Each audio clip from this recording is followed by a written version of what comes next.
Good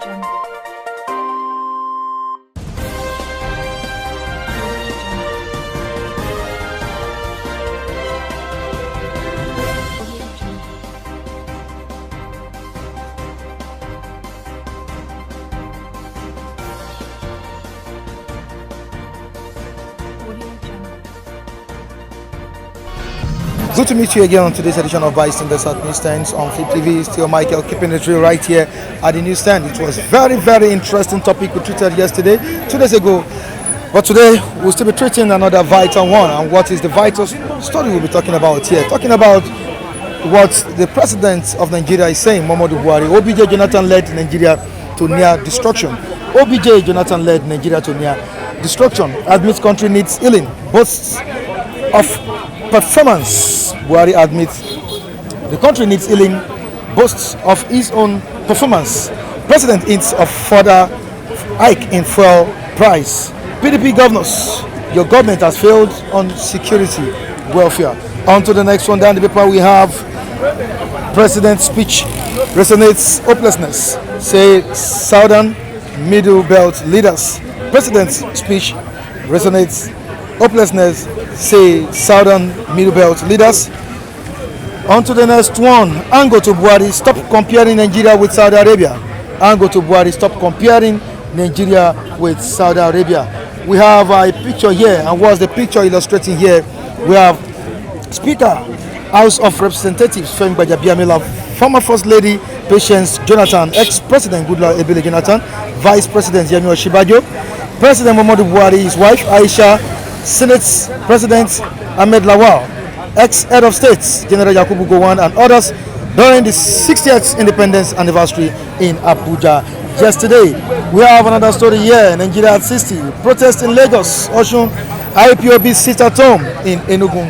Nigeria at 60, protest in Lagos, Osun, IPOB sit at home in Enugu. Quickly to the last story here, we have ACF, visionless leader, cause of Nigeria's woes. ACF, that's the Arewa Consultative Forum. Visionless leaders, cause of Nigeria's woes. And on this note, we need to meet our reviewers for more reviews on these stories. I'll be right back.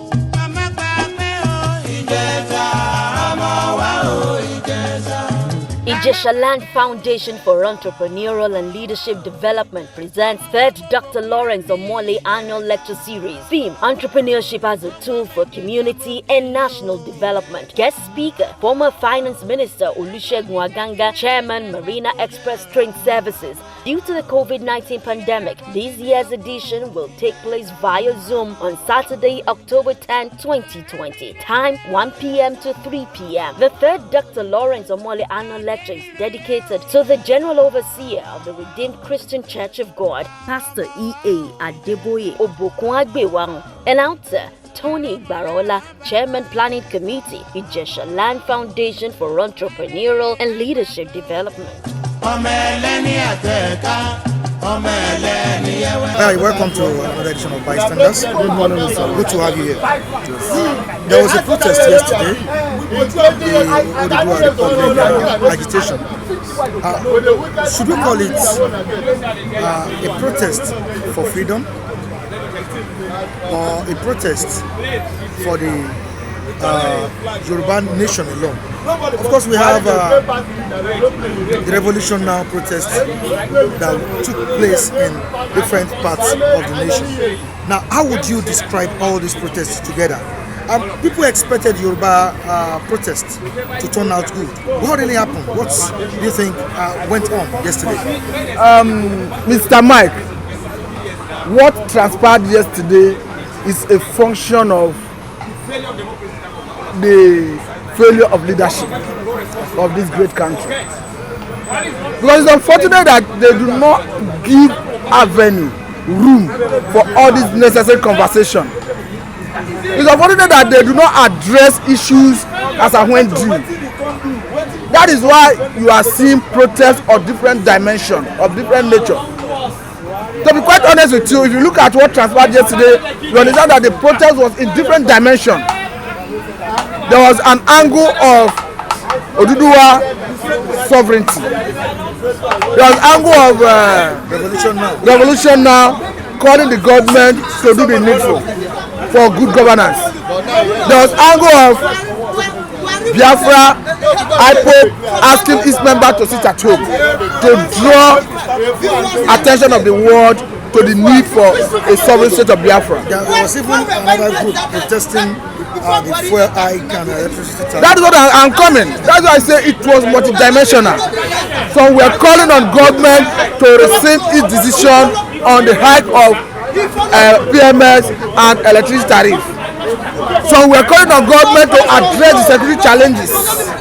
So we're calling on the government to address insurgency. So we're calling on the government to address issue of kidnapping. So it was multifarious, and it's a function of failure of leadership, because every area of interest, because every area of protest borders on the failure of leadership of the country to address those issues. Failure of this present administration.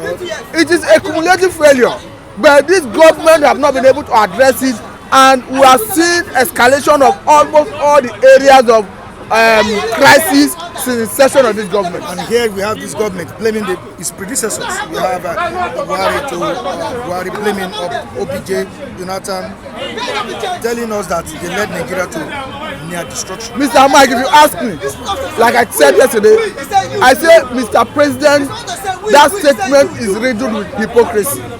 I think Mr. President is carried away by the comfort of Asu Rock. I tell you this categorically, because ordinarily I read through that statement. I saw a president who were speaking from both sides of his mouth. Why did I say so? Mr. President made us understand that the fault lines are contrived by people artificially. That was part of his statement. At another breath, Mr. President said we need to start healing, we need a national healing process. So now, if the fault lines were contrived artificially, what do you need to heal? You see that the statement is not what he dished out to the public. Mr. President went further to make us understand that it doesn't make sense for PMS to sell more expensive, to be sold more expensive in Nigeria than Saudi Arabia. Now let's quickly look at the Oduduwa protest yesterday. Would you call it a child's play? Because we didn't see people, we expected to come out in their numbers, partake in that protest. Mr. Mike, if you ask me, I'll tell you that it achieved its purpose and aim. Why did I say so? The essence of protest, of agitation, is to draw attention. Now, if government knows its onion, I think what government should have done by now is to start creating avenue, platform for conversation to address these pertinent issues. Today or yesterday rather, you may see a low turnout. It's an ideology. If the issues that propel people to start that agitation is not addressed now, in a year time, you are likely going to see more people signing on. So, however I look at it, for me, the aim and purpose was achieved. Because the way it stands, go to any media platform, you will see that Oduduwa agitators, people who are agitating for sovereign state of Oduduwa, they were able to register that impression that this is our agenda. They were able to register reasons they want this sovereign state. So for me, they have achieved that aim. And to government, if they do not want secession, if they do not want volcanization of this entity called Nigeria, I think it is high time they start providing the platform to have conversation that can address the respective grievances that is driving people to seek for self-determination. Quite understandable. Self-determination is a UN charter. Nigeria is a signatory to UN charter. So by our standard, if you are calling for self-determination, you are not being violent about it. I think it's within the ambit of the law. And the government saying we want Nigeria as one entity may not be wrong if they approach it from a diplomatic and a legal way. Protest? What we expect that will happen, many people have in mind that maybe when the protest start, because I now discovered that is the reason why many of the youth did not come out, because they are afraid. Because like day before yesterday, the IG of police, commissioner of police, the deputy IG went to Ibadan and make an utterance that nobody should embark on any protest. So the youth were afraid that maybe if they go out for protest, there will be a clash between security agency with the protesters. But see, until we change that mentality, the security agencies, because me yesterday, I was there in the revolutionary protest, not to do or not anyone. But what we are fighting for is what? If the Nigeria still remain one, for now, where we see, until the Nigeria divided, let there be good governance. Let every region participate in everything in the government. Not only one region, not only one tribe. That is the reason why for the protest of revolution. That is why I tell one policeman, when they come, you want to attack the people. I tell him, Oga, the government you are fighting for, you know how much they are receiving as a salary. How much are they paying you as a security agent? How much? And they carry gun give you carry and put for head. If you die now, you die Sarah. Only how much they will give your children, your family? Nothing. I asked the man, the man was just looking at me like this, he holding gun. He was just looking at me. I said, Oga, it's a time that everybody had to support this revolution, because the thing, you don't hook everybody for neck. You understand me? We are not fighting saying na Igbo or Yoruba, be na Hausa. This was everybody join hand. Because you see the revolution protest in Abuja, Hausa people join. Igbo join, Yoruba join. You see the one that happened in the Osogbo, you see the one in Kaduna, Igbo join, Yoruba join. Okay, let us leave sentimental aside and fight the government. If the youth, all the youth doing yahoo fighting for what cannot benefit them in future, if they come out and we join our hand to fight the government, what are the government? How many are there? How many are there? We are more than them. How many are there? That's, you understand, until we come to that knowledge, this country will never ever, if we not return and know that this country belongs to the youth. Because those ones that are there, how many years they have to live? Many of them will die. You understand? Many of them that started it said they die. Where are they? They are not where to be found.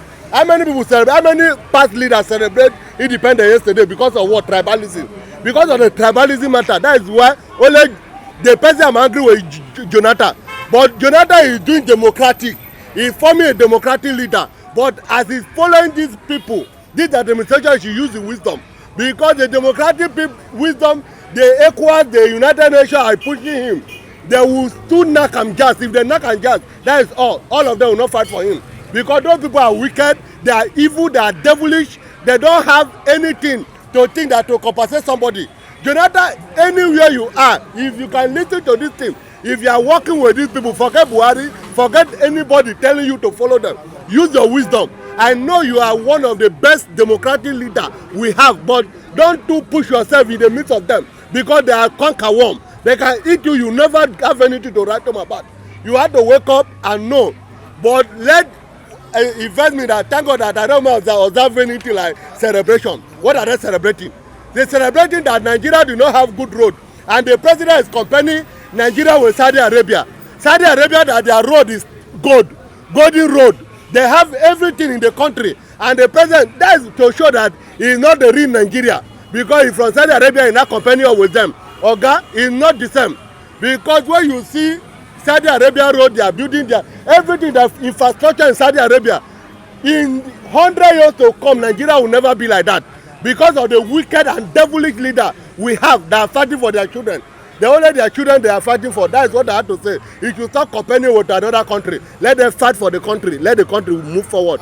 Now my own be that. Of the security operatives in Lagos yesterday. Thank God. Did they attack the protesters? They are, when we start from Ojota yesterday, many of them come, and they come, were starting harassing some of some of the protesters and arrest many of them, because it's when the protesters start, that's why they arrest those 30 people.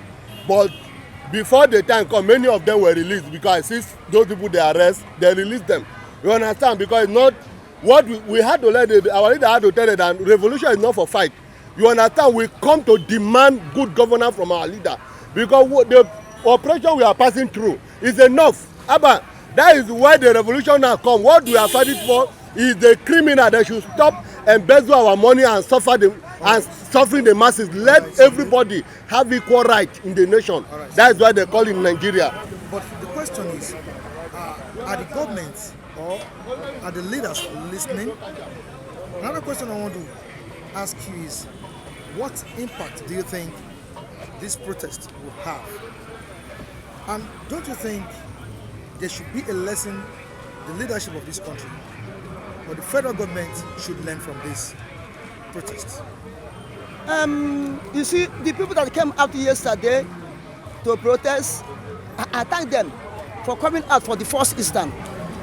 I myself, I did not come out because I don't see the need. I'll be dying for Nigeria when Nigeria don't want to live. You see, the people that come to the protest, they can protest, they can say whatever they want. Even if they carry arms, government will never change. Don't understand what I'm telling you. This government of Nigeria will never change. They won't learn a lesson from because the people that are ruling Nigeria are idiots. They are illiterate. They don't know their left from their right.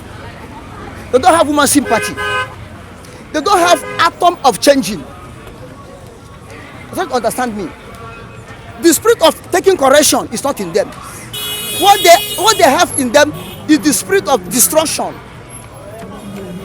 Look, I thank God that my brother Sunday said that the children of anarchists, not as security agents, do not carry out their anarchy system of destruction of people.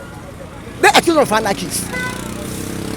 Now, this government is if it's a government that could have been changed since 2015 they enter, we could have seen a little bit light from them. But instead of what to see a light from them, it was darkness, darkness, darkness, continual darkness, gross of darkness upon Nigeria.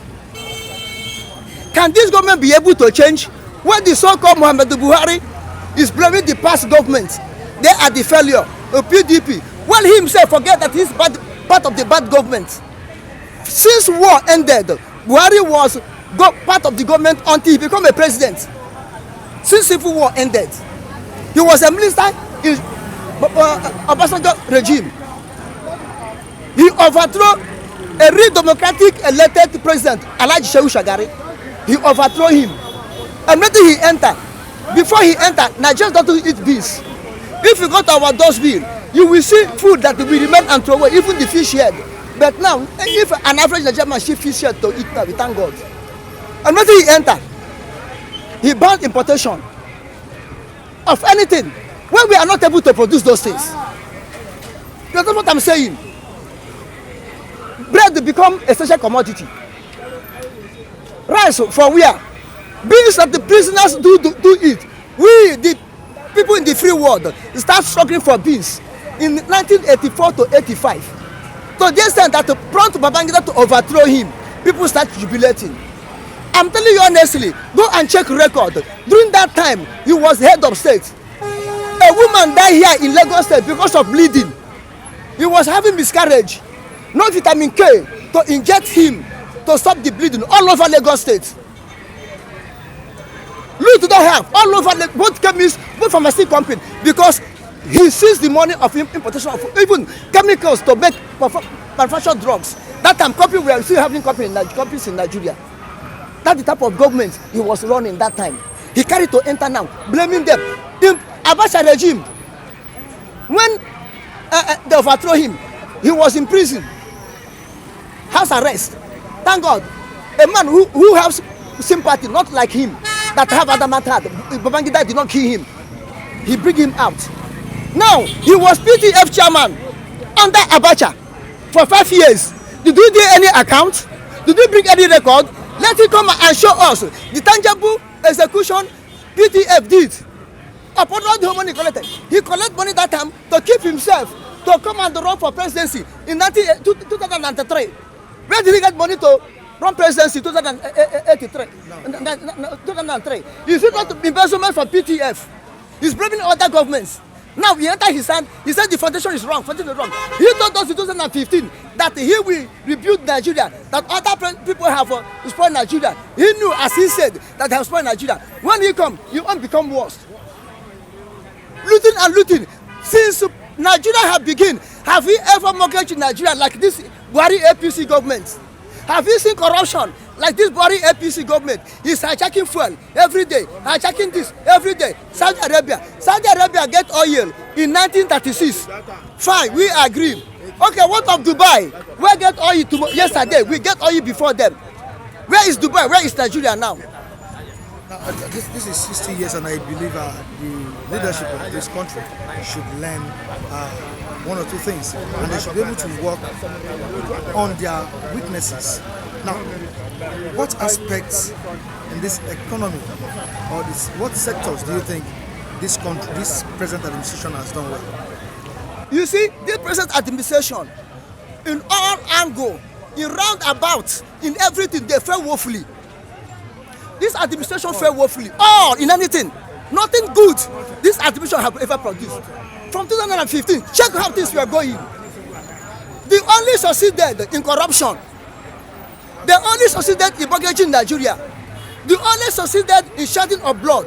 They only succeeded in nepotism, tribalism, giving land to Fulani herdsmen. They only succeeded in bringing IC into Nigeria. They only succeeded making Nigeria to be #1 terrorist nation in the world. Now, Mr. Buhari, this is Nigeria at 60. What advice would you give to the government, and what do you want to be corrected? What advice I will give to government is let them continue on their sin. Let them continue on their evil as far as they don't want to repent. Let them continue as God hardened the heart of Pharaoh until he deal with Pharaoh. Let them continue until God will deal with them. If they don't fear God, they will fear. If they don't fear man, they will fear God. Now, no more queue, but God is there to kill them out. All right. Yeah, Sunday said it all, but there's one thing I want to mention here. The real subject matter or theme of, Oduduwa Republic protesters yesterday, coming out en masse, was to hoist Oduduwa Republic flag. And had it been, was it actualized? Thank you. It wasn't. Had they succeeded on doing that, it is finished. At Asorok there, they will now know that Yoruba self-determination has started, but they could not succeed on hoisting their flag. That is where they fall my hand. That is where I'm trying to look at them from another perspective, that they have sold out again. And what's the reason for their failure? Their reason for their failure is nothing but cowardice. Cowardice. Yes. Come out en masse, come out boldly. How many people are they going to kill? Those guys killing us, are they not human beings? Are they not our brothers? Come out, hoist the flag. If you want to fight any fight, let me tell you, forget the consequences. See, let me tell you, forget about the consequence. You know what happened? Julius Caesar, during his time, he said, cowards died many times before their deaths. He went to war, he said, I came, I saw, I conquered. That's a man. Program it with God, it is finished. Go and do it, achieve it. Forget about looking at the back. How many people are following me? No! Go straight and achieve it. Had they been there, succeeded on hoisting Oduduwa Republic flag yesterday, Michael, we would all be jubilating now. We should be jubilating now. But they didn't do it then. Revolution now is a good protest. They started it and they ended it up yesterday. Though police made some arrests yesterday, according to Sunday. We saw it until, yes. People were arrested. Thank you. People were arrested, but later released. I think the brutality. Yes, the brutality was there. No, not much. It wasn't. It wasn't that much. It was mild. The brutality was so mild. It wasn't like the protest in Abuja that we used to have. Yes, yeah. The other one I discussed, Molara and the Rita English. The brutality wasn't much like that. But this time they were, handling them with care yesterday. Meaning, someone must have given instruction to take it easier with those protesters. Do you understand? So then again, on people that graced the occasion of independence celebration, Jonathan was there. Let me tell you, Jonathan was playing the role of diplomacy, international diplomacy. He was given many posts in 2015 when he bowed out peacefully and gave this man mantle of leadership. She understand. So they made him an ambassador of peace, I think, United Nations. She understand. And other posts. He even went to calm down the political impasse in Mali, Cuba. She understand. He went there. He was a peace ambassador there. So he found out that everywhere in the world that is troubled is Jonathan that go there as an ambassador of peace and restore peace there. So this is why he went to their celebration. If you ask me, he is a man of peace. I think understand. If Jonathan could go to calm, cool the troubled water in Mali, what is the need of Jonathan rejecting an invitation from his predecessor? Let me bring you back. Yeah. Can you tell me the difference between IPOB and the Oduduwa Republic? I mean the agitation. Yeah. Okay. Thank you so much. I love that question. And their approach. Yeah, the approach. Yeah. IPOB, the difference are much there. The differences between IPOB and the Oduduwa Republic is one, agitation. One, IPOB, indigenous people of Biafra, they fought war. They felt the impact of war. I think understand. They paid the price with their blood. They paid the price with the lives of their children. They paid the price with the lives of their grandmother, their mothers, their fathers. I think understand. That was a very, very long trek to emancipation of the people called Biafra.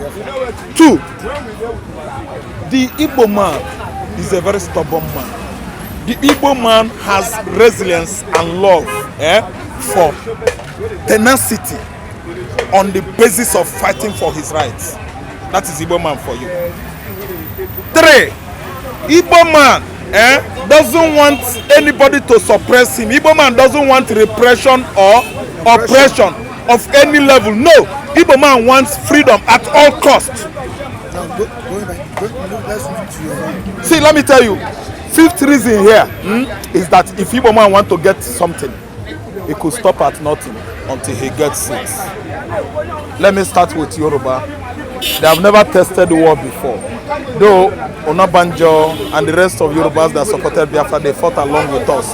But they have not felt that impact of famine that is often endangered or engendered by war.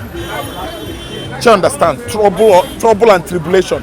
Igbo faced it before, but Yoruba didn't face it. So they are not afraid. We don't want to see trouble. We don't want to die. We don't want to use our life. They will come and shoot us. Blah blah blah blah blah. Because people didn't come out as expected. Yes, they made mouths. Even here now, they were talking and disturbing me. Look, we are going to hoist our flag. I love them. I like them to do it. Did they not expect me after talking here every day? I will go to Ojota and hoist the flag by myself. No, it is impossible. I won't do that one. Even this one I'm talking, sometimes they do look at me at the street, say, look at you. You are criticizing federal government, be careful. I say, let me tell you, I'm not being any careful. If you don't want what I do, attack me. If you want to do what I do, come. Let's go and do it together. I'm fighting for my rights. Do you understand? Right. So the Yoruba man, they tried for voicing out. It is a gradual process. Time shall come when Yoruba will go and hold that flag up. And don't you think that they need the support of the Yoruba elders? The Yoruba elders are being... That impeded they are acting... their agenda yesterday. Yes, they are acting in mime. They have not come out physically and demonstrate their support for this guy. Everything about the elders are Fenifere on this Oduduwa Republic Declaration of Things are mimic. Yes, they are in mime. They are in mime. They are just like using code language. They don't want to come out and show themselves. Would you call it a failed protest? It's a failed protest, but you know that a journey of many miles starts in a second. Or is it a wake-up? Was it a wake-up call for the Yorubas? It's a wake-up call for the Yorubas. I won't score them 0 because they have to start from one day or from a second, and they have achieved that. All right, thank you so much, Raphael. Yeah. Thank you so much. Always good to have you here. And here we say goodbye to you on today's edition of this program. Join us next time on the same platform. I remain Michael Adekunle. Behind the camera, I have Festus Oluwabukumi. You can join us on our social media and use display on the screen. You can also join me on Facebook, Michael Timothy Adekunle, MICHAEL, Michael Timothy Adekunle. On Instagram, Adekunle Michael Timothy. Viewers across the globe, have a good day.